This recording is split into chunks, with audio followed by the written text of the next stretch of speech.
दर शनिवारी आम्ही ते शेवटला दर्शनाला येतो. तर आम्ही बाहेरीला लागलेलो होतो लाईनला.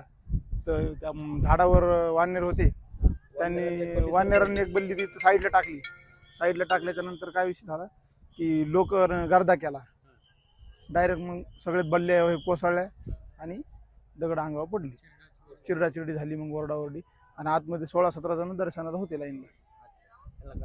काढलं, बाहेर काढलं. आज दुपारी साधारणतः 2:30 ते 3च्या दरम्यान ज्यावेळेस इथे भाविक दर्शनाला आले होते त्यावेळेस हे स्ट्रक्चर कोलॅप्स झाल्याचं दुर्घटना इथे घडलेली आहे.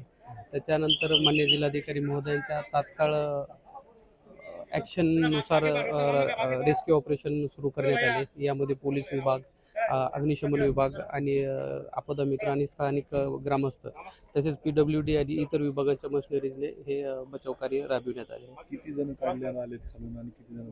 प्राथमिकता आपण सुरुवातीला इथून 25 लोक रेस्क्यू केलेले आहेत, ज्यामध्ये काही नागरिकांचा दुर्दैवी अंत पण झालेला आहे. हे आपण सर्व ज्ञातच आहेत या ठिकाणी. येस एकूण किती जण सगळे काढण्यात आले? सर 32 लोक आतापर्यंत रेस्क्यू केलेले आहेत आणि याच्यामध्ये 7 कॅज्युअल्टी झालेल्या आतापर्यंत निदर्शनास आलेल्या आहेत. बचाव कार्य पूर्ण झाले का? बचाव कार्य आता अंतिम टप्प्यात आलेलं आहे. माननीय जिल्हाधिकारी महोदयांनी NDRF आणि SDRFचे पथक सुद्धा मागवण्यात आलेलं होतं. पण तत्पूर्वी दुर्दैवानं जे घटना घडली त्याच्यामधून आपण सर्व लोकांना रेस्क्यू करून हॉस्पिटलाइज केलेलं आहे. महाराष्ट्रातील सर्व बातम्यांचे विश्वासार्ह व्यासपीठ. सकाळच्या सर्व सोशल मीडिया प्लॅटफॉर्मला लाईक, फॉलो आणि सबस्क्राईब करा. तसंच सर्व नोटिफिकेशनसाठी बेल आयकॉन प्रेस करायला विसरू नका.